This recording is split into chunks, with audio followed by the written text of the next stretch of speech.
This episode is brought to you by Sortly. If you're growing your interior design business, then you know tracking inventory across projects, warehouses, and team members can slow you down. That's where Sortly comes in. Sortly helps you manage furniture, decor, and materials effortlessly from any device, anywhere. Simplify your installs with barcode scanning and real-time updates, making it easy to export details for client proposals. Sortly is the mobile inventory solution that your team will actually use, so you can stop losing time and money on messy spreadsheets and outdated systems. Hot Young Designers Club listeners get 50% off their first year, plus a free 14-day trial. Sign up today at sortly.com/HYDC. That's sortly.com/HYDC. Y'all are going to love this one. Natalie is so fun, and I don't know, I just really admire her, and she's just like, I admire designers who are really show up as themselves. Yeah, like what you think you see online is them is still very refreshing. Like you guys, Natalie was so cool. Like she invited us to come hang out like at her house in her pool. Like we're gonna go to her jacuzzi. That. Like save space in October. We're coming. But truly, like we've met her in person now, and she just like is what. And I mean, I strive for that. So hopefully, I do that too, and I think you do too. So anyway, and a lot of people do, but it's not always, Yeah. And she's just so creative, and like she just brings like, I don't know, like her artistry and her eye in a totally unique way. So super fun. And what else is going on in our world? In the HYDC universe, I feel like I've built a renewed excitement around our Patreon lately because we're like hitting a really nice groove during our hottie hangouts. Like, what's kind of funny about a good group of like key people show up each time, and others will. It's like you have a friend of the Real Housewives. Like sometimes we have a friend of who will like pop in frequently, and people will rotate through who don't make it to every session. So it's kind of neat. I know, and we hear a lot of people who can't ever make the episode, but they listen to the replay. So we always post those. I think the funny thing to me about those hottie hangouts is originally when we were creating our Patreon and kind of what the value adds were going to be, we threw that in a little bit. Like we don't totally know what this is going to be, and hopefully people show up. But like we knew we wanted it, and we knew there were other hotties who would want it, and we were like, well, we're fine hanging out with the people we know are going to show up. But now it's like an even bigger group, which is like even cooler. And I feel like it's become the heart of it. Like it's the raison d'etre. Yeah, the real time getting stuff like out, off the sussing record, out details. Yeah, and like what do I do in this situation? Even though we start with like a focus, and our last one was around like building our personal brands to help elevate our businesses.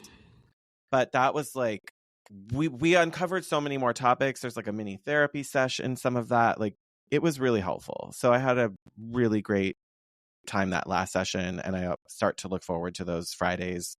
It's usually second Friday of every month we do. I was at Haven recently at the workshop, and a few listeners were there, and some of them didn't know what that was or that we were even doing it. So I don't know, maybe just like one more time, because I know sometimes when you're not paying attention, you just don't absorb things, or you don't have room to take on anything. But if you're listening and you're like, okay, now I want to know, it's the Patreon is just an extra like behind a paywall level of content you can unlock. So it's one extra episode a month that we do on video, which means you get to see our lovely faces, but also we try to do screen share. We try to do topics that we can show as well as tell, which we can't do on this, obviously, or we're not doing. I think we can actually. We can do it, but we're not. And we can just talk a little more freely. It's been really liberating, honestly. Like I love the public part of the pod, I do, but the Patreon has just been kind of fun to feel like this is our little club, and it's we'll club. We'll come up with ideas, and we'll be like, nope, that's for Patreon. Like, we can't talk about that publicly. It's like a party with 130 of our closest friends already. Like, Yeah, definitely. But like the Hottie Hangouts is a different size of group that can make it. It's not like 130 people jump in. No, it's usually like 20 something. And so that's like once a month on a Friday. We do post the video replay so you can work and catch up on them. And we also have a Facebook group, which we know Facebook isn't for everybody, but it kind of is nice too to have like another safe place where you know you're not going to get attacked by a million people with different intentions all over the internet. So yeah. It's yes, it's like a safe space and an environment that we create, and we are still very like heavily invested and aware of what we've created and what we've built together. So I think like if you want to be able to like Patreon asks people when they join, like, what are they looking for? And usually the top response is designers are looking for a connection with other designers and like listeners of the show that they have things in common is usually like the top response. And then the other part is like wanting to connect with us more, which yes, we are there, obviously. So it's been fun to see that as like, this is why I'm coming here.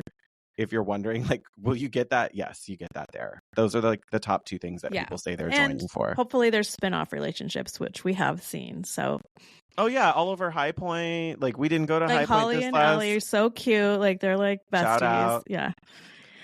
They're our favorite success story. And we get to see your businesses grow, which I think is exciting to hear designers go, oh yeah, you were going to do that project last year. And like, we're keeping up with each other and like following up with each other, which I think is the most exciting part of having someone who kind of gets you more. So if you're looking for that, and that sounds like something you would enjoy, head on over to our Patreon, patreon.com/HYDC, or you can go to hotyoungdesignersclub.com. It's up at the top. You can join from there too. So, all right, well, let's get into it. Welcome to the Hot Young Designers Club podcast. I'm Rebecca Plum, your big sister. And I'm Sean Surha, your GBF. We're not that hot or that young, but we believe it's a state of mind that helps us build adaptable and profitable businesses. We rely on the support of our design besties to get through each day. So let's explore the emotional, practical, and humorous sides of being interior designers. Welcome to the club. Hey, Sean. What's up, Rebecca? Today we have our friend Natalie Papier from Home Ec Op. If you follow her on Instagram, you probably know. So excited to talk to you. Hi, Natalie.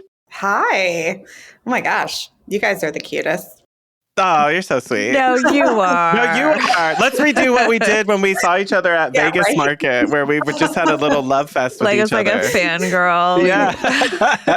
One big group hug. Yeah. Where we held on a little too long. It's fine. It was fun. It was so cute. It was fun for me to watch it, to see that you were like, no, I really like following you. And then you're like, no, but I really do follow you. Like, it's not someone else in the DMs. Like, we never met in real life, but Natalie and I have like definitely connected over Instagram for a few years. And yeah, so I feel like it's like one of those, I feel like I know you, but we've never met. That is like the weird world of Instagram, the weird and wonderful. We're like world of Instagram, right? Is that you do feel like you make real friends and connections on there. Yeah. And then the weird is people really do feel like they know you. And sometimes they kind of do. Mm-hmm. Like, they're paying attention to way more than you realize when you're just I know I do with people. Like, well, okay, sorry. Let's back up. Natalie, we digress. Can you tell our audience a little bit about you and what you do? Sure. I'm Natalie Papier. I'm an interior designer from Chicago, Illinois. I've lived in Charlotte now for 5 years. So we came down here, my 2 kids, my husband, my dog, my cat, and immersed Charlotte in as much color as possible. Yeah. Since then, we filmed 2 seasons of Artfully Designed and Magnolia Network. Came out with a book last October called Start with the Art. My background is in art. And I have 2 product lines, a lighting line with Mitzi through Hudson Valley Lighting and a wallpaper line with Mitchell Black. Amazing. And that has all happened pretty quickly. Mm-hmm. Would you say, like that last parts that you just talked about? Would you say like within the last 5 years? Oh, I would say within the last 3 or... Wow. 3 to 4. It's been a lot. Good. How are you feeling? How are you holding up through all that?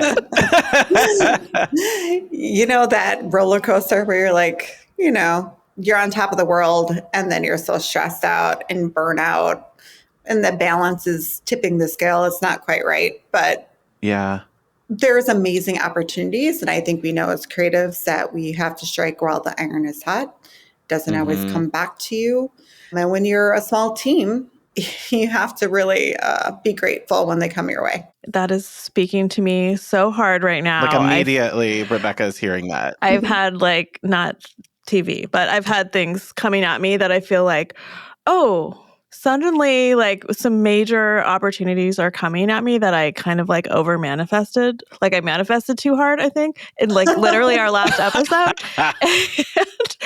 And I'm like, I don't have time for this. I'm going to be out of town like 2 out of the 4 weeks of something that I need to do. But you already told the universe you want it, so now you have to do it. Yes, now you got to bite off more than you can chew. Literally, yes. But yeah, it's like I woke up at 5 o'clock this morning and I'm like, I just got to get out of bed and get to my computer. Like I haven't been like that in a long time. It's not, so it doesn't feel, it's unsettling, I guess. It's unsettling for sure. And because some of it is new, it's not in your natural, course of the day things that you're used to doing. You're making a lot of pivots. Why I want to do it, I think. Like, right, sure. I don't know if you're like that, but like if it gets me scared, then I know I need to do it because I'm also excited. I literally just had one of those project walkthroughs this morning where I walked away from that and thought, I don't know if I'm capable of this. I want it so bad, but I've never done something like this before. And that's what gets my blood pumping. And you have to. That means you have to do it.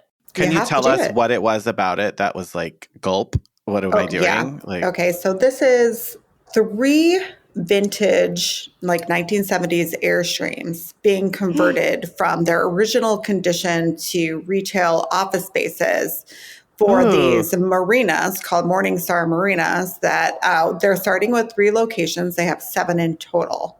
Wow. They're big restoration projects. And, I've never renovated an Airstream. But that's so up your alley. Oh, it's so cool. Like you can't even say no. It's like retro, good fun and funk. And you can get really excited about it. But, you need to find the right fabricators and the right people and understand a little bit more about, Airstreams. And the weight, like you can't just load it up with a ton of weight. And it's not like the frame wasn't meant to support all the same custom stuff that we would throw into a house. And it's all shaped funny. Like, but cool. So cool. Like some of it has still like one of them has a lot of the original features, almost all of them. They're being completely gutted, but there's things in there you're like, well, we have to salvage this because this is just retro cool and we can bring it back. And some things that are just smelly, gross, way too nasty. You can't fix gross. No. You can by burning it. Or you can make it go away. Yeah. Well, that's super exciting. Yeah, I feel like it's all about, like Sean's been like coaching me on the side here of like, you need help, you got to get support. Like you have to have the team that's going to help you like make this happen. And that sounds like finding experts that can help you for that project in ways you don't need to learn everything. I can see it coming. I might not be able to help it for myself, but if I could tell other people so they... Like, yeah, Rebecca, you're coming up to the intersection and the light is red and you're driving very fast. Like, I'm just going to close my eyes and push the gas. Like, I'm not going to look. Yeah. If you could help me with that too, that would be great. Sean's good at it. I mean, that's why we have each other. That's why you need someone who's like, so who are you getting to help you with that? And then you're just like, oh, I guess I do have to do that. Right. And I hope that like that comes back to me in the same way of just like, that sounds terrible. You should probably do something about that. And then I have a chance to do that too. Like we kind of hold each other on that. Well, on that note, like, do you have help? Like, what does your team look like? Oh, I am my team. Yeah. This is it. I'm the person who does my socials, my communication, my design, and all the really boring shit like bookkeeping and accounting. Yeah. I hire an accountant, obviously. I don't want to go to jail. But I outsource as needed. So this particular project, I had 3 people in mind immediately. It was like, what's your availability and interest given their skill sets to help me out? And I think we touched on something, or you touched on something just a bit before about how collaborative things really need to be. Like how much support you need is a creative. Somebody else to just say, you're capable of doing this. I know it looks really hard, but you're capable. You just need to find the right people to back you up. Because otherwise it can get really overwhelming really fast. And I think it's that creative part that I struggle with the most. Like, I love collaborating. I like hearing other people's thoughts and people bringing ideas. But I guess it's just like, that's where my control freak comes in, is like, I still need to know that I'm not going to like compromise in ways that I don't want to, because my people pleaser can come out sometimes. Like if oh, that was a good idea. I just don't like it. Or it's not right for this. It's not this project. It's not right for this. Yes. And I'm pretty good at doing that, but I don't know. I'm just like, I just want it to be clear. I need to be able to run the creative side. Like I won't ever want to give that up. I know. And it's really hard when you're working with other creatives because you want them to still have their ownership. Ownership on it. But if you have a vision that needs to be executed the way that you're seeing it from a design perspective, it's really important to keep that communication open. And sometimes that's really hard because I'm a people pleaser too. And I think, or maybe this is just the story I tell myself, is my ideas come from the doing sometimes. So like when I'm in the actual like trenches or drawings or whatever it is I'm doing, that's when like new ideas come. So that's like where the creative direction gets hard when I'm too removed from something. So I immerse myself, but then I'm drowning. So I don't know. Yeah, I don't know nobody needs to be drowning. So if you figure it out, send us a DM. Sure. I'll send you an SOS and smoke signals. I kind of design in the process too, though. Like I like I use CAD, but I like using CAD because it helps me figure out stuff. Like or in SketchUp too, if I'm working in 3D. Like I like that too because I can mess with the Lego pieces. I can move things around. I can go, oh, this is so awkward. Versus I know there are others who are like big brush strokes. Like you keep hearing that kind of about like Kelly Wersler. Like she'll just like jump in. It's going to be this wild whatever thing that we're going to do. And then like the experts on our team help figure out fabrication and how these edges come together or whatever. And then I understand the value in that too, is she can move a lot of big pieces. But is that how you said that's how you work, Natalie? Like you're in the process? Very much so. It's like I prefer to be like in the space. I'm still very like pencil and paper with things. I know it's kind of old school, but it's just how my brain works best.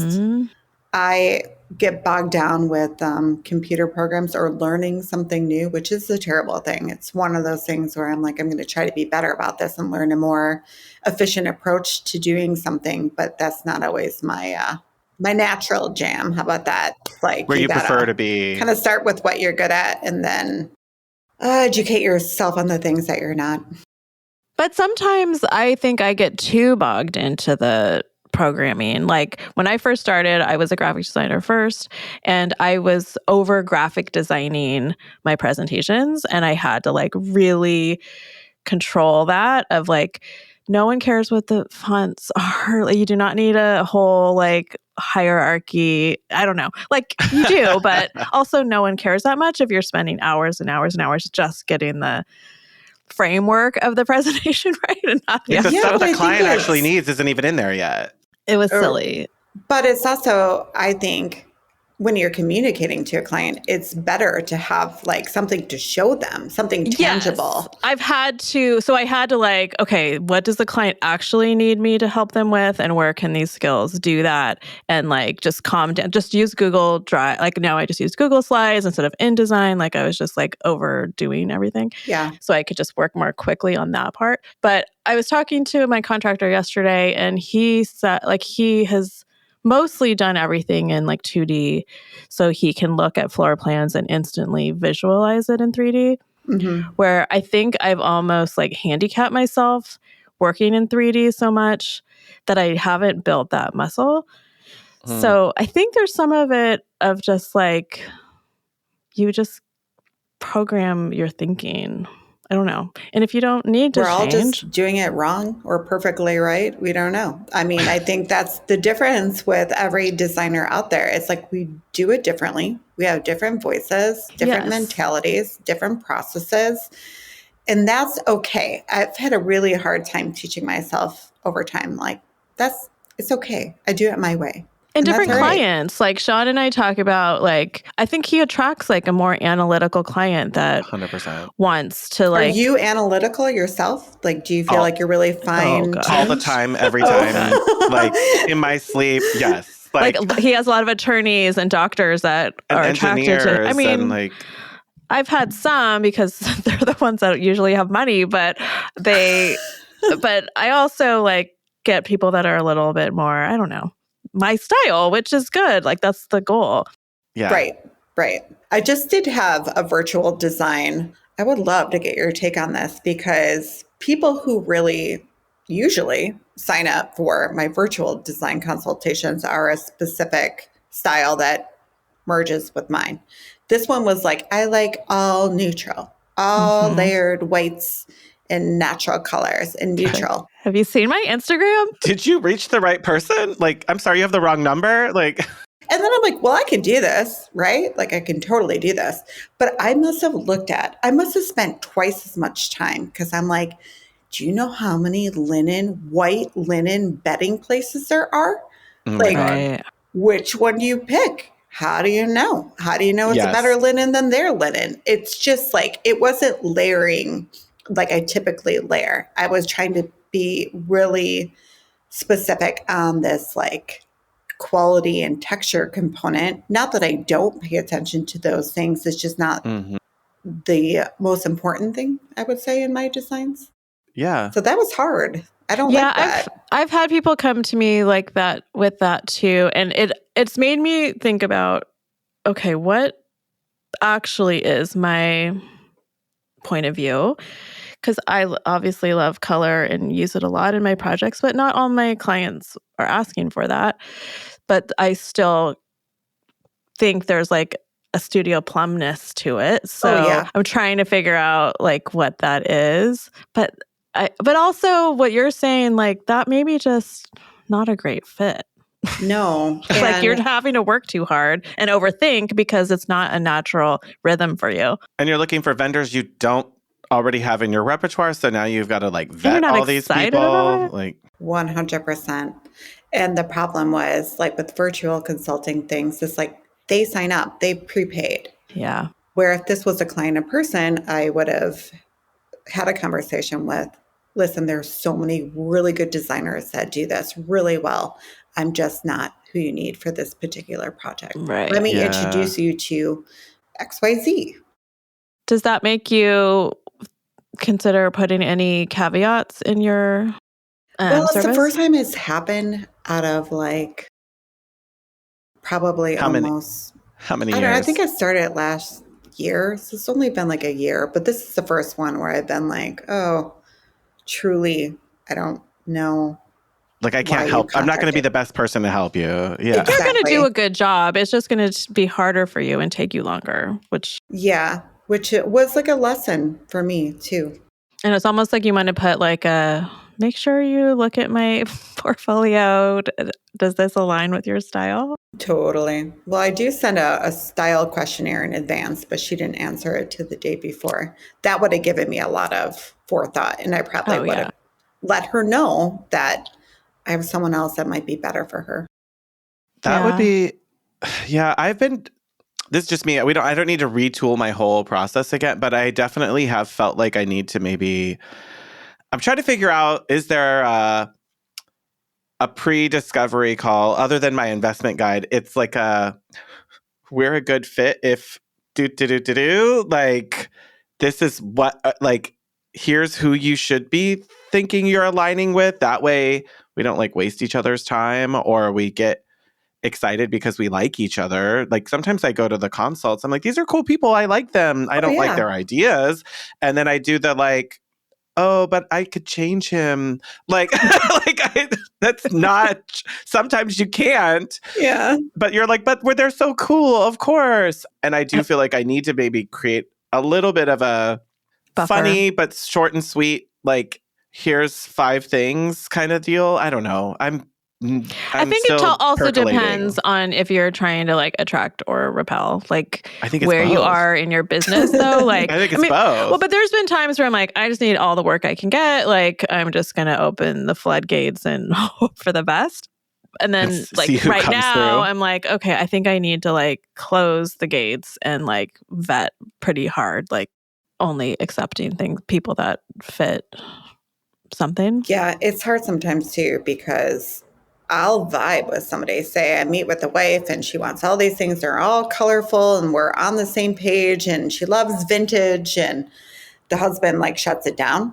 So one of the questions that I find myself asking a lot is like, who is the one making the decisions here? Like, who is the final decision maker? Because if we decide all of these things with one of you and then the partner is like, I don't like any of this, it's not just wasting my time, it's wasting your time and money. Like, it's not, I'm not saying that I'm going to stop working with you. I'm just consider this for how your budget is spent in the process. And it's annoying. And it's annoying. Okay, thank you for saying that. It is annoying. I was trying to play nice, but you're not excited if they're going to do that. And like, is there like a power play? Like, you start seeing the dynamics of the couple and you're like, okay, did she try to get me as some sort of like mediator? That I'm okay doing that if everyone's like cool. Yeah. And I'm like, we're half therapists and I actually like that part of the job if there's not anything that I feel like is problematic. Yeah. But I've been in situations where like, oh God, that was kind of scary. You live with this person. You know what? That's so interesting though. Do you think that most interior designers have that capability where you just feel naturally like geared towards that kind of communication, that therapy approach with the clients? Do you think it helps or harms? I think it helps. I think that's one of my like superpowers. Assets. Yeah. I think it can help if you know how to use the power too. Because having it, but then also being in a place where you're going to like actually exert the power and go, okay, I see what they're doing, but now I need to reorganize the way that this goes by like, because like therapists do that too. They're just like, okay, we let that out. Why don't we try thinking about it this way? Like, you have to activate that power back to them, and like, it is the power play again of like, okay, well, I'm leading this now. I mean, I feel like it's one partner usually doesn't feel heard, and so they throw their little tantrum in some way. So I feel like I'm pretty good at helping. Usually it's the husband feel heard with his ideas and what he does and doesn't like, and incorporate it and find a way for him to feel like, okay, I got something. Yeah. I like to call all those moments where there's a hesitation with the client or some kind of backfire, like tiny little bombs, like you didn't know it was coming, but then all of a sudden it's like, oh, geez, okay, now we have to pivot. Like there's a whole issue here now. Mm-hmm. And you have to diffuse the bomb before all the bombs go off. Have I just turned this into a video game, perchance? No. But what I'm picking up, like my reassurance hearing you share that is I'm like, oh, it's so nice not to feel like it's just me or it's just us. And I feel like a lot of designers, we sit sort of in isolation or separation and you think, oh, this person couldn't possibly have that same issue. I'm sure, I'm like, we hear that from designers too. They're like, oh, I'm sure you never deal with this. I'm like, girl, sit down. Let me tell you about all the times I do deal with it. Like, I have to refund money to people sometimes because of some ugly thing, or I've got to take a loss on something because it's like, I don't want to fight with you about this. Like, let's just get your house. Have a whole episode about that. Yeah, like, let's just get it done. But I think that there's that reality that you're sharing, which is, okay, I deal with it too. Let's just get through it. Right. And I think one of the things that's so unique about our jobs is we are privy to so much, like intimate details of people's lives, even more than a doctor. Because like, I know how this person actually lives. Like, I might know what's in their bedside table. I might know like how their bathroom looks. Like, is there underwear left next to the bed? like, And that happens. The times I walk in and I'm like, happened to me. They let the entire construction crew come in here with this out? Like, they don't care. I know. There's like bras hanging on doorknobs and stuff. And you're like, this is really personal. Yeah. Yeah. And just like seeing them sometimes at their worst, most stressed. Like, we are in their home when their kids come home and they're making dinner. Like, I don't know. There's just so many things that we see people in their real self. And I've just been like kind of my eyes open to the whole of humanity in a way. I mean, it's definitely still within a sector, but I mean, that home life thing is real for all of us, right? That's where and there's just so many types of people with so many opinions. Oof, yes, so very many opinions. Okay, so I want to talk a little bit about your process with your TV show. How was that? I mean, it seemed like you guys were having the time of your lives. It's such a lot of questions. That was a long pause. No, I know. I'm trying to think. Like, for me, it was, so you did 3 episodes a month. This last season, we did 14 episodes. So 3 episodes a month. Usually 2 rooms per episode, and then 1 week off. But for me, like 6 rooms designing a month. the next 3, the next 3, the next 3, right? Yeah. So nothing was off. You were either filming for hours a day, and when you weren't filming, for me, I was designing, or trying to figure out what the heck to wear that I haven't already worn in a previous episode. Or they're not helping you with that? What they tell you sometimes if you're filming an episode and it's like, this is supposed to look like it was on the same day, but we're filming on a totally different day. So go back to outfit A and they take a picture of you and say, this is exactly what you were wearing, accessories and all. Don't cut your hair. Make that like continuity. Yeah. Yes. You will see my hair gradually get worse as the show goes on if you watch it.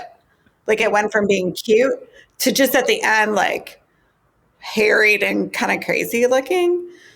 It was really fun though, because the company I had, not just the cast, Frankie and Rachel, who I legit am friends with in real life and had been before that and worked with them before that, we were a great team. We did run into those normal issues that creatives do, where one person has a big idea and the other person is not on board. And so you have to find a way to really communicate and get the whole team on board. We all had our meltdowns over something, but the crew was so great. It was so nice, especially in a world where I'm traditionally in this very independent role here by myself or just with a client, to have this whole team behind you and the help. And it was fun. Install. Yeah. Yeah. And then it was crazy. And then I didn't have a lot of time off or to reflect. And at the same time, I was meeting weekly with the writer for my book every week. So I was doing a lot in a short amount of time.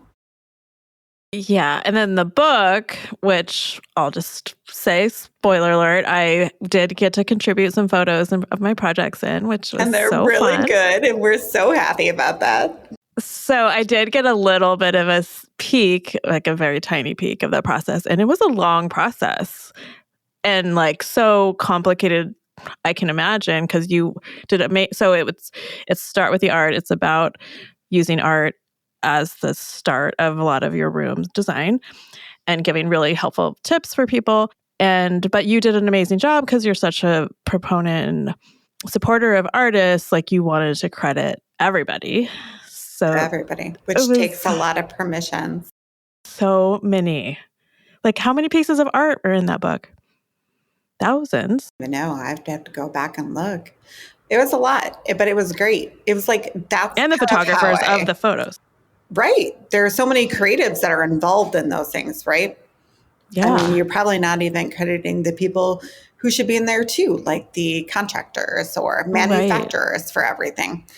But a really cool process. I was honored when this book editor reached out to me. She was the ex-editor-in-chief of Real Simple. I had a relationship already with Real Simple for doing the 2021 Real Simple House living room. Mm-hmm. And it just spiraled into this, book proposal. Did she pitch you the concept or did you come up with it? That was my concept. I quickly contacted Stephanie Sisko, who was a veteran journalist on Real Simple that had just retired from Real Simple to move to Florida to be a stay-at-home mom with her kids.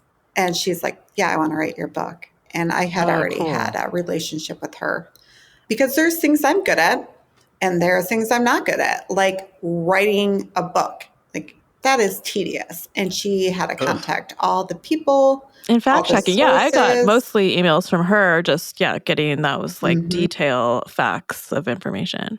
And once it went to bid, we met with lots of different publishing houses, and the ones who were interested in it then went to auction and bid on the book.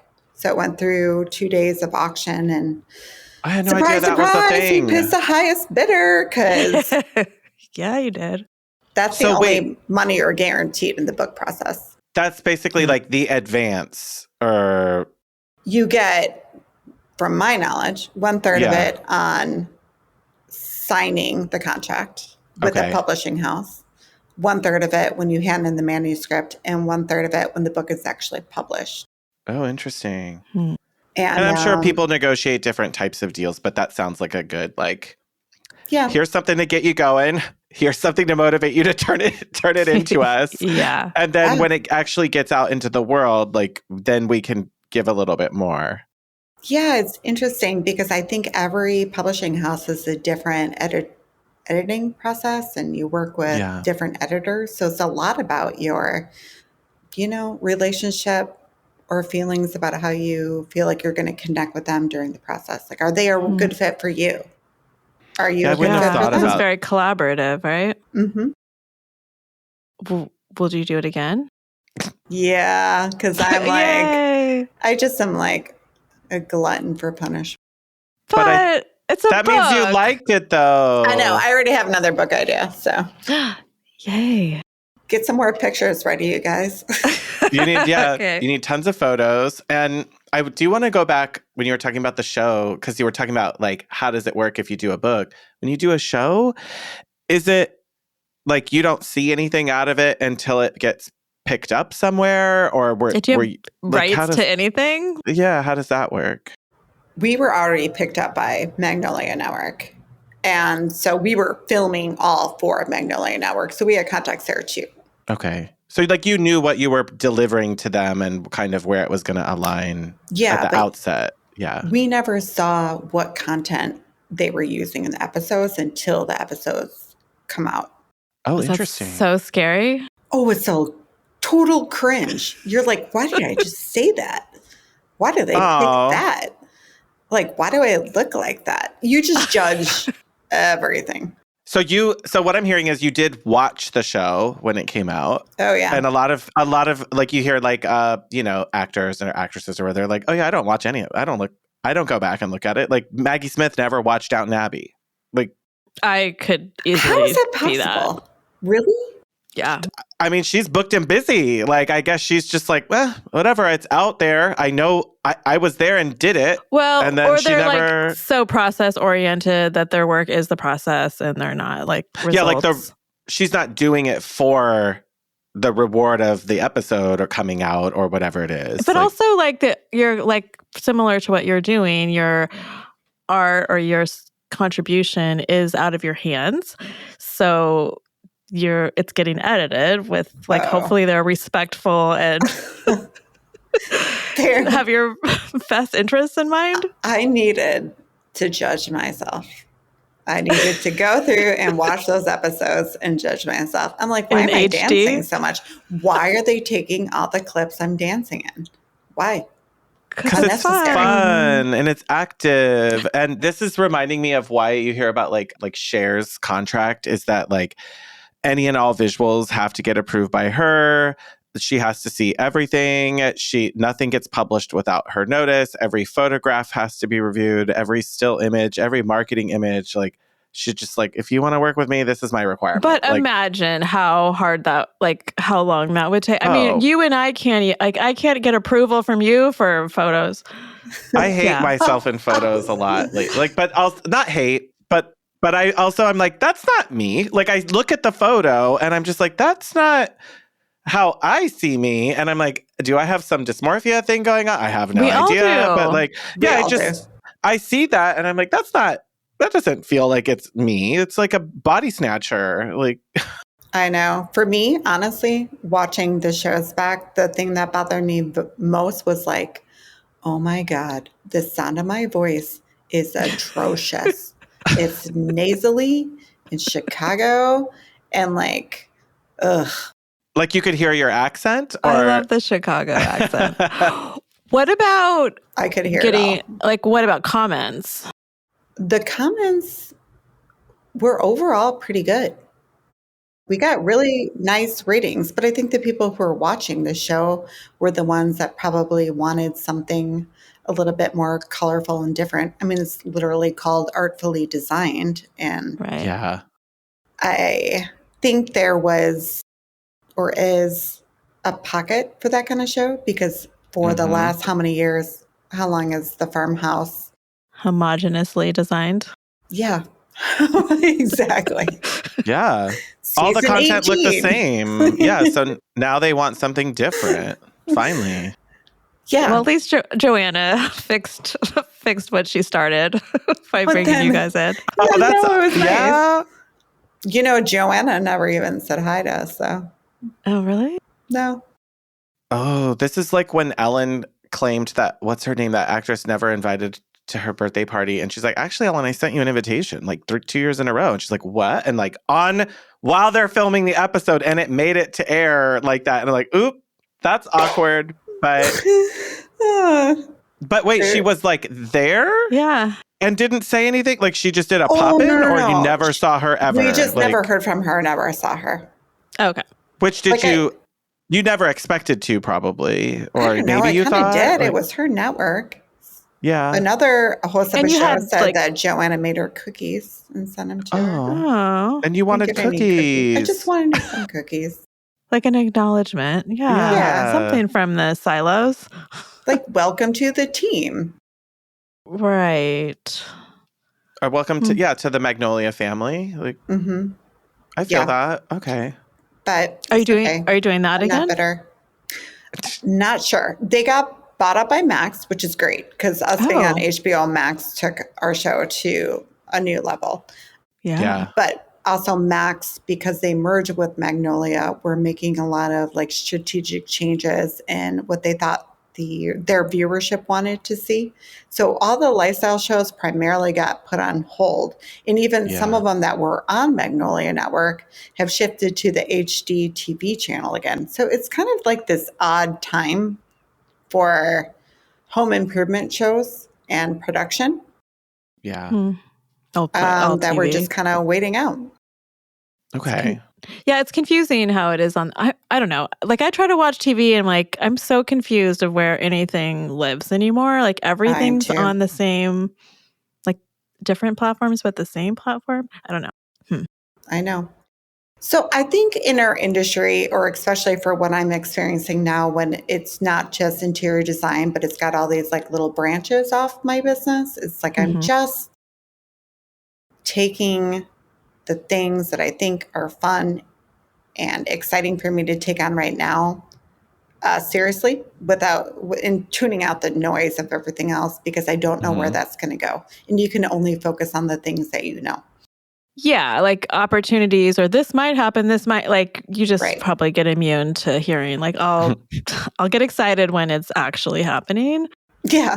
Like, when they're putting a real offer in front of you, then even you have clients, something to work with. Like, I mean, I meet clients, I'm like, oh, that could be really fun. But you know what? I'm not even going to not like I'm going to be a downer about it, but I know things happen, things fall through. Like, I can't put all my excitement eggs in one basket. You can't get totally attached until it's real. Yeah. So how about clients? So what is the percentage of like client work versus like influencing and I don't know, I think creator work? kind of gone down in the influencing role. I think that went kind of downhill for me once all the reels started really coming out. I'm like, I don't want to do party tricks. That's not what I want to do. And it's like, like the snap and your room is together. And oh, yeah. And then it was a lot of people doing their own home content. And I do show my home often. Right.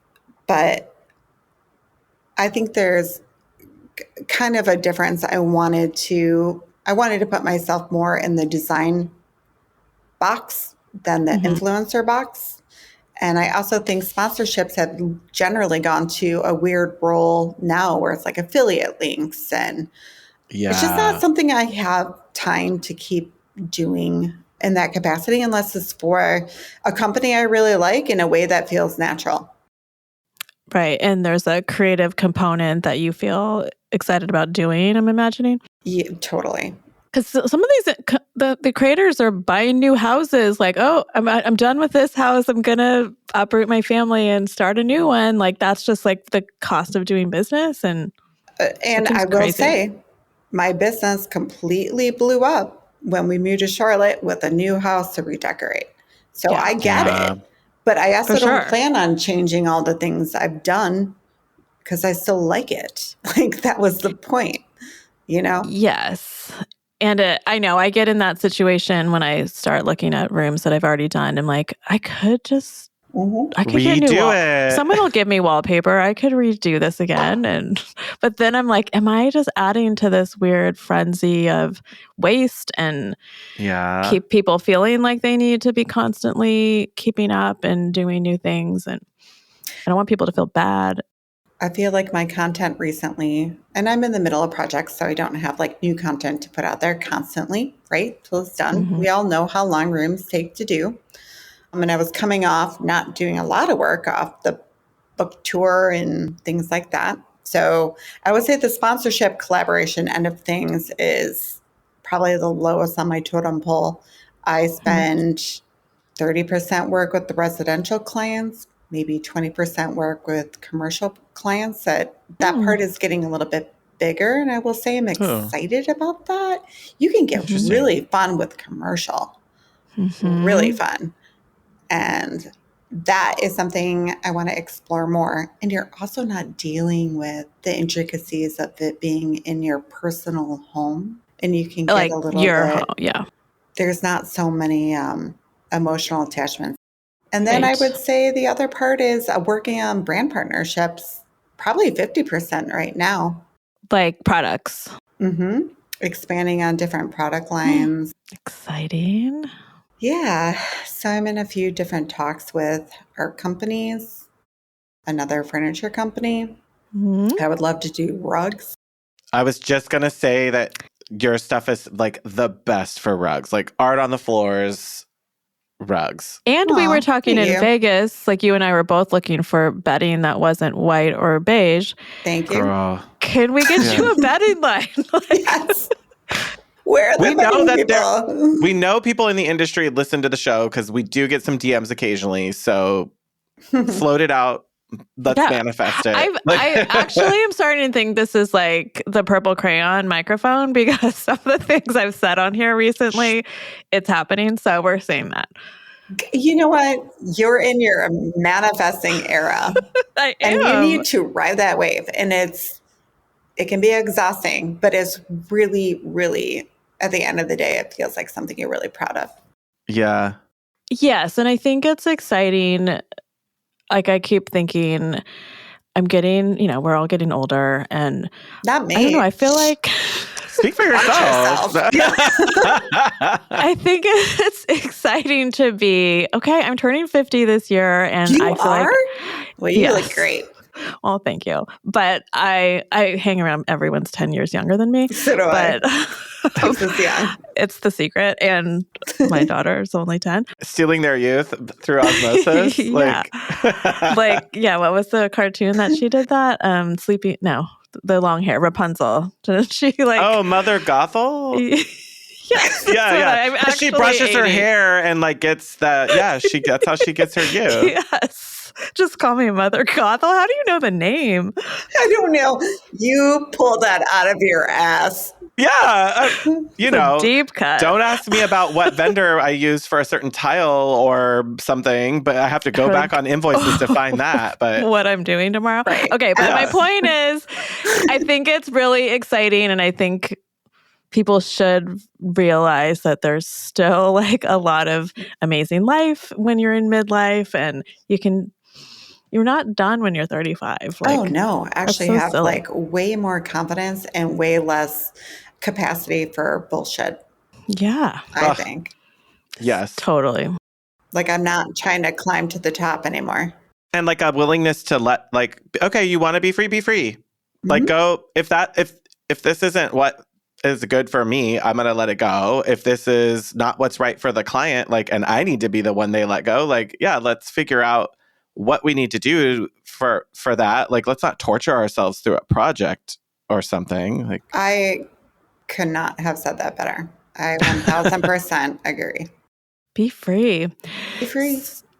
So your client work, are you primarily in Charlotte with that? Yes, although I am going to California early April. This is a client that I originally started working with outside of Chicago in Oak Park, Illinois. She was one of my first clients. She moved to California around the same time I moved to Charlotte, and she's very no nonsense. Long story short, I got a divorce. I moved with my 2 girls to San Diego. I bought this new house. Do you want to help me with it? I'm like, yep. Cool. And then she contacted me again this year. It was I bought a new house, triple the price of her first house, and was like, do you want to help me with this house? And she's a huge art collector. So I'm like, yep, definitely. Yes, I do. Let's go. So I would say primarily I'm in Charlotte, but I'm never opposed to going anywhere for the right project. Yeah. Okay. I see that happening for you. And I don't know that this is traditionally my demographic here in Charlotte, for the most part. What would you say typical?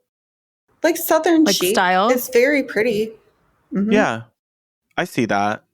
I feel but there is I look at brands like Highland. I think of Highland House just because of the way they're stored, their spaces in High Point, and I'm this is still very Southern, but it's also a little bit English, but it is vibrant and colorful. Maybe a little bit of some, I don't know, Jonathan Adler energy of it feels poppy is kind of some of the stuff. That is so it's such there. a great mix. It really is. Yeah. There is some fun in it. It doesn't have to be serious. I guess it's less what's the character right now on White Lotus? Piper, no. Piper. I love her so Tsunami. much. Parker Posey is my spirit animal. Yeah, I just forgot the character's name right now, but she's just what is I know. she's who I'm imagining is the typical style of where you're at. And I don't want to put that in the box because there's a lot of people who they have different styles, but I've seen a lot more of that, right? Since I moved from Illinois or Chicago. Yeah. Yeah. And there's a lot of very traditional home styles, which you live in, but you're doing a lot of juxtaposition. I do. I have a very traditional home style. It's a weird little. And sometimes people just need to see it to know that they love it. So you're doing that and showing them and attracting usually the right people that like your style. Isn't that what we're all doing? We're just showing our style and saying pick me. Do you want this? I can do this. Right. How long do you think it took you to get to that level where you had enough of, I want to do this? You had a critical mass almost of the projects or the work to show people, no, this is me. This is what you want me to do for you. How long do you think it took you to get to that place? Actually, pretty quick because I wasn't intending on starting an interior design business. I mean, I honestly was about to be getting the education on being a bar instructor. Oh, really? Yeah, I was obsessed with bar classes at that point. So I don't exercise at all anymore. Me too. You still could. But, I was doing my house. And when I first moved into it, we moved from Chicago to this house in the suburbs, Oak Park. The house was Victorian. At that time, gray was the bee's knees. So yes. I painted the entire house agreeable gray, the interior. Agreeable gray. And then I felt like, this is what adults do. We move and we get this beige furniture from Room and Board and we paint our walls gray. And it was not more than a month later where I'm like, agreeable gray just is not agreeing with me. It does not agree. I do not agree. No. It's pretty. But it was a good lesson for me. Yeah. Because I was not happy. And so when the kids were little or taking naps or they're in preschool, it'd be like a room at a time. Paint the room, paint the ceiling, transform it. And it became this, probably as a former artist, like new canvas for me. And other people in Oak Park with these traditional homes did what I did first, that adult agreeable gray or beige or grayish. And I had some people see my house and be like, I love your style. Can you help me? And it took off. And I started a business before I knew how to run a business. I still feel like I don't know how to run a business, to be honest. Same. Like making up as we go, right? Like, I don't know. Learning every day. It does sometimes feel that way for sure, where you're just like, am I just Googling all of this? Yeah. Like, this business. ChatGPT now. Like, thank God. Thank God for robots. I don't have room in my brain for everything anymore. And even if I did, I don't want to use my brain space. So I'm like, I'm just gonna dump I got to figure out what to do. The mix of service and product that we deal with is extremely complex. Like, I think a lot of businesses are in one side of that for the most part. And we're like very split. And and the project management side, there's just a lot of pretty heavy components. Oh, for sure. Not saying other businesses are easy, but it's just like I came from marketing and graphic design, so I thought it would be like a simple transition, creative. No. Famous last words. There's just a whole nother like side. An artist background. You're like, this canvas actually isn't yours. It's their canvas. I know. And you need to paint what they want to paint, but you want to tell them how to paint it. Sell it to them. It's a mind fuck. Thank you. It really is. Because you're just like, I'm a creative. And then on that same day, you're just like, I'm a creative and I want to be an artiste. You still have to be like, here's your monthly tracking of your hours and here's your next retainer or here's whatever. Like, and also let me explain to you why I can't execute what you're asking for in a design because it's not possible or something. Like that kind of stuff. I feel like I'm living like multiple personalities in at one time. And that's what really gets me hung up is I feel like I'm having to change, like click over to the other personality too often sometimes. So I really love when I hear about the designers who get to stay in their mode the longest, but it usually means they have to have a bigger team or someone else that helps them split their personality for that. And I don't have that luxury. So I don't either. But to that note, like I have not wanted to lose control either. Like you touched on that before, Rebecca, and it's like the creative part I have to feel in control of. Everything else, geez, somebody else do it for me. I don't want to do that. Like please have it. Right. I'm the most jealous of firms that have like a spouse relationship where the spouse is the financial CFO and that like would never work in my marriage. Me either. Oh my God, me either. No. Like never. But like you'd have the ultimate trust. So like I wouldn't hire like I know people do and I could, but like hiring somebody to handle all the finances and I just can like my brain can just not even look at that would you wouldn't do that with somebody else, probably. Like, you'd have to stay very involved. Unless, it's your spouse that you're already commingled with. And it's like, I don't ever want to think about that. Like, Jeannie Chung kind of has that relationship, I think, and it sounds amazing. Well, a lot of I'm sure she's still involved. But the shows have that, right? Like, it's like you got Studio McGee, husband and wife. You got Joanna and Chip, and I'm sure they don't do their own accounting. That's not what I'm getting at. Yeah. It's like, they have this like team mentality where the way this works in my household is like, you're really good at what you do, so you don't get to make a lot of home decisions. I will involve you in the way that is like, how do you feel about it? Oh, yeah, it's fine. I'm like, good enough for me. Then I can move forward. But does he care? No, he doesn't. And he really trusts me. Mine doesn't either. Yeah. I mean, but there's a lot of things I trust him on doing. I don't need to be involved with every detail.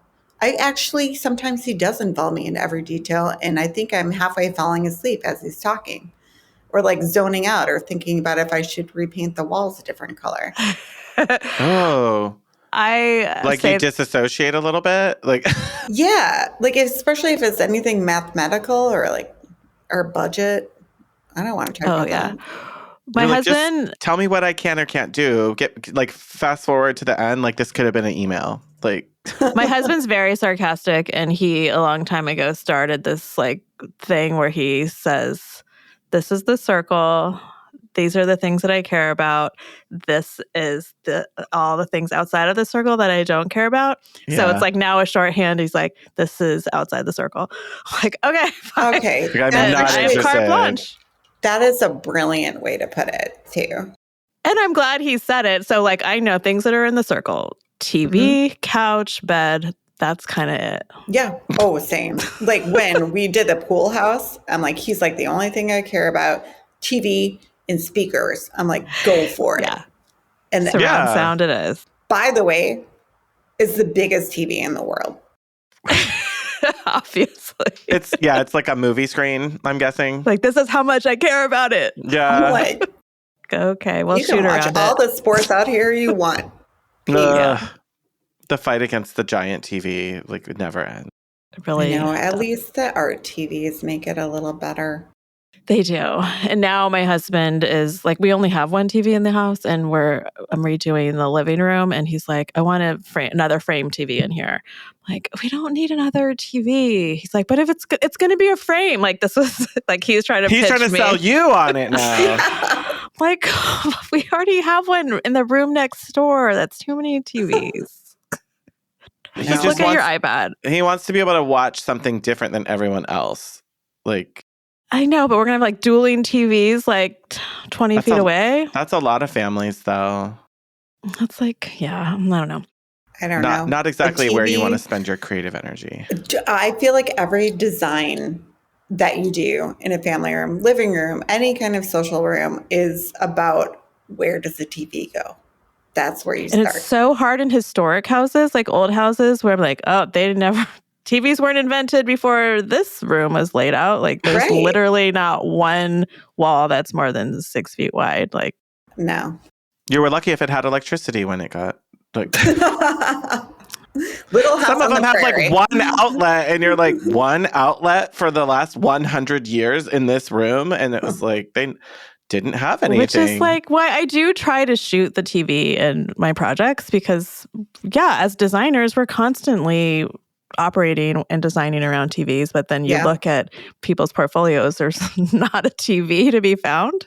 Yes. It's pretty funny. Yeah. My favorite client right now, we just installed that big fireplace, and it's Does she know she's your favorite, or will she just find this out? It's a couple, but he knows. Okay. Well, I have two really favorite projects, but this week, because I've been working on it, and the TV that he's putting on this fireplace is the biggest fucking it's like what quarter to corner the same width as a fireplace. Oh my God. Man. And I was just like, how am I gonna take photos around this? Like me thinking 6 months ago about it. And then a few months ago, he told me, he's like, you know what? I'm not going to hang that TV until after you take your pictures. Like, That's why he's my favorite. Weird way to propose. But Literally. Yes. Literally. But like, way to get it. Yeah, he totally gets it. Mm-hmm. Yeah. Wow. He's a keeper. Yeah. Yes. Put a ring on it. Oh. Yeah. Like, you're like actively trying to find ways to stay in there with him. Like me and the contractor, we just are like, I wonder if they want to redo the kitchen. Yes.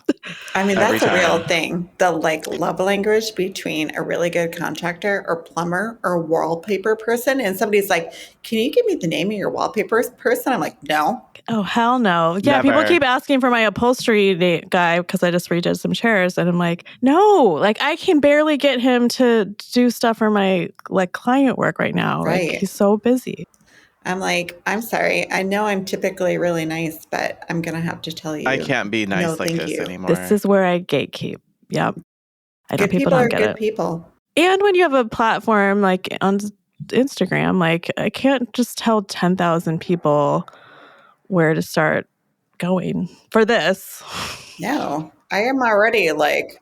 I mean, not if you want to maintain some of it. Because it affects my clients. If it was just my favorite restaurant, of course, I don't care. Like support them. Totally. I know. It's a fine line. You know. I do. We don't mean to be gatekeepers, but sometimes we have to. It's necessary. I mean, it's just part of our job. And if we don't have those people behind us to do what they do best, then we can't do our best. And that's just how it works. That's just what it is. How do you handle like your DMs? I can't even imagine what they must look like. Oh, they're all over the place. Some people think we're besties. And I'm like, I don't even know you. But they've been following me for a while and they're really nice. It's just, I feel like I want to be approachable, but there's also certain topics that you don't want to broach. Yeah. Yeah. And then I feel like it's really good for so many reasons because I connect with so many artists and other designers that really, really become real friends in real life. I mean, I'm sitting here talking to you both after meeting you in real life and being like, I love these two people. Like, they're my friends. Yeah. Yeah. And there's something really beautiful about that too, because the Instagram community, when you meet those people, and you can reach out and be like, hey, I'm going through something. I'm having a problem. Can I just talk it out with you? And it's so nice to have that when we're in this business of being traditionally on our own for a lot of these things that we're trying to figure out. Mm-hmm. Yeah. Yeah, we're so isolated. That's like every time I start a conversation with another designer, it inevitably turns into like oh my gosh, let's just unload with each other everything and get it all out. And like, you could tell how hungry most of us are to have someone else who gets it and understands it. And so it's hard because you end up like, I want to be free and giving and put it all out there. And then also have to protect some of my time and my energy. And otherwise you deplete yourself. So I also think there is a difference, and I've noticed this too, because I've gotten personal about things on there before too. And I've decided to do that. That was like my decision. But then I have to deal with the backlash of that or, other people's opinions on that. Yeah. Does it affect you still?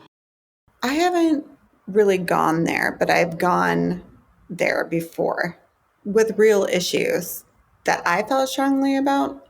And some people come back and they're like, oh, you have a huge support system, the people who come back and have your back. And then you have those few, right? And the few who are just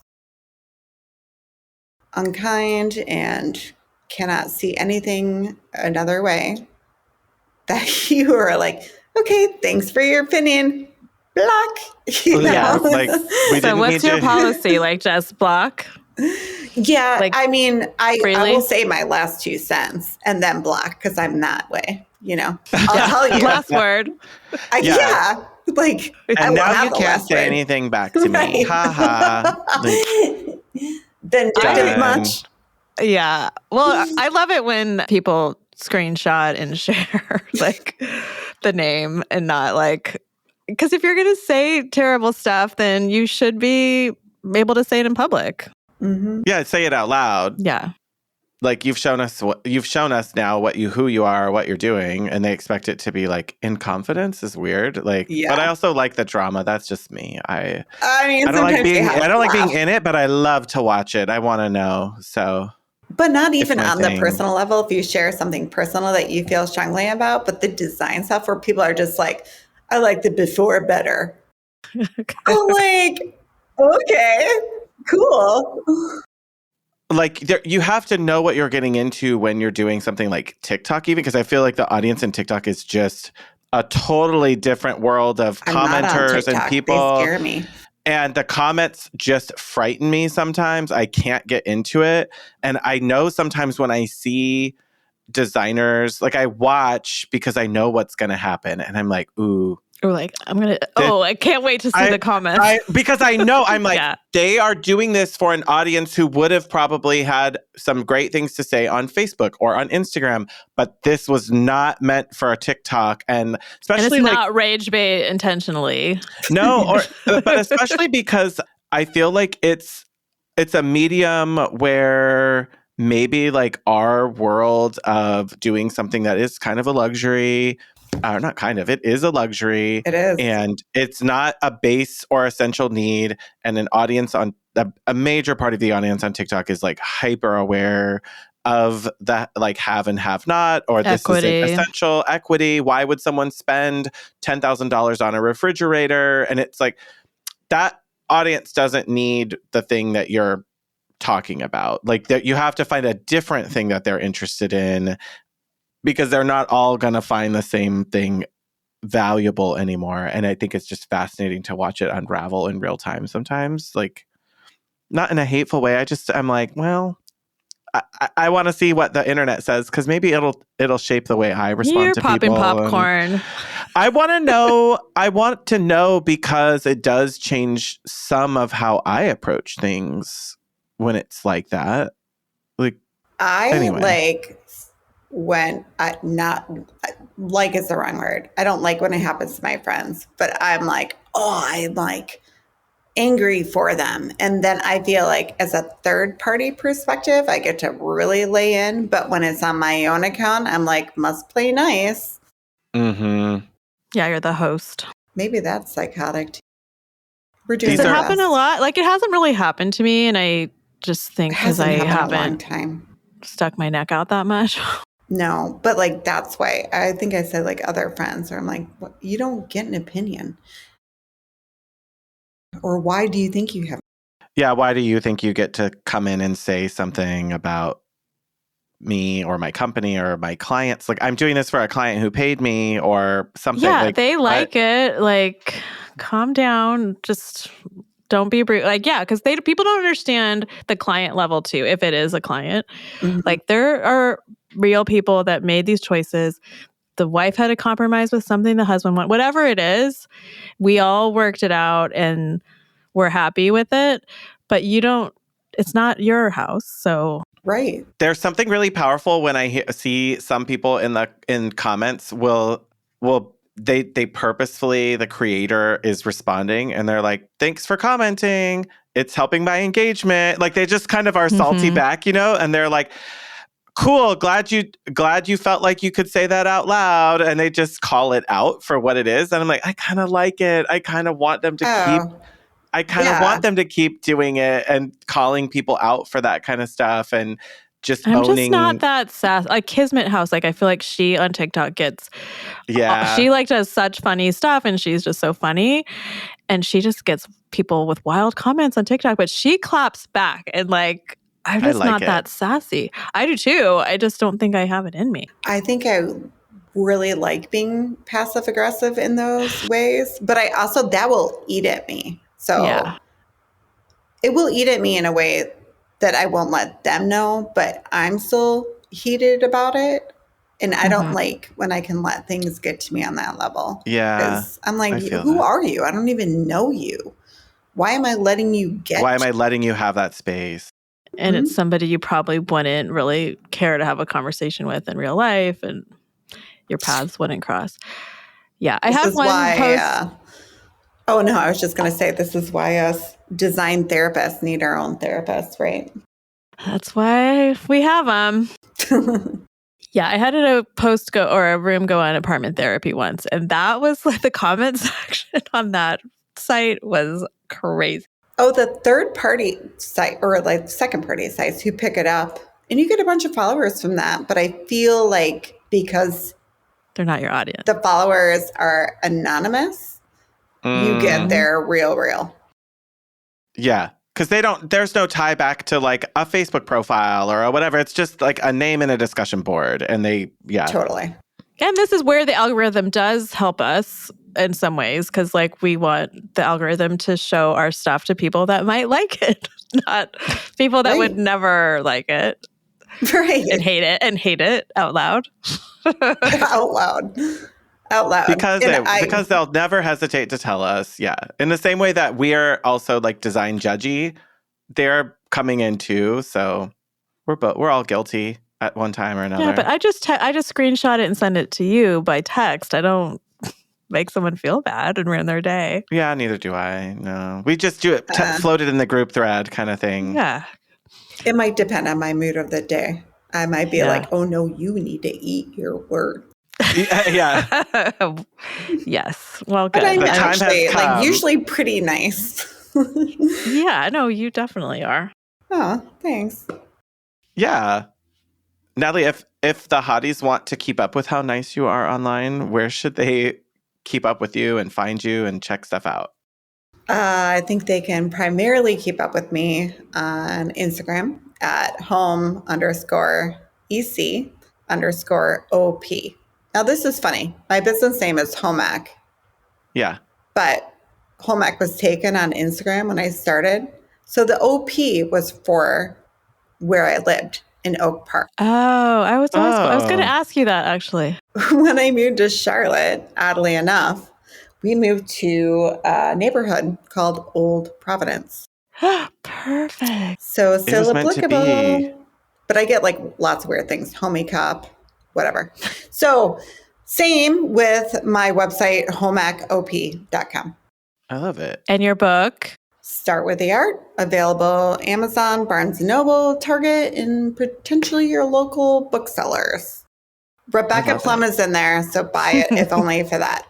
It's truly beautiful. Like it is. Thank you. It's such a beautiful book. It's like worth it for the inspiration. And I think that because it like shakes stuff up it's just gets you thinking about how could I do things a little bit differently, or what could I try or experiment with? And sometimes that's the fun part of the design that we go back to a lot of us are intimidated by art. Like if we didn't go to art school, like we don't know a lot about it and are nervous about how to use it. And the book really helps guide anybody through that. And you're always great with a artist shout out. Like I've learned about so many new artists from you, and very fun to watch. It's worth checking it out. We'll link that in the show notes too, so hotties can find it. And thank you for being so transparent with us and spending so much time with us. It's really been amazing to connect with you. Thanks for having me. Love you guys. You're amazing. No, you're amazing. Thank you, Natalie. Thank you, Natalie. And until next time, stay hot, designers. Thanks for listening to the Hot Young Designers Club podcast. For more on what we talked about today, check out the show notes. Your support helps us grow, so share with your design besties. And subscribe and leave a review on Apple Podcasts. Our conversations continue on Instagram. And be sure to download our monthly resources on our website and our Patreon.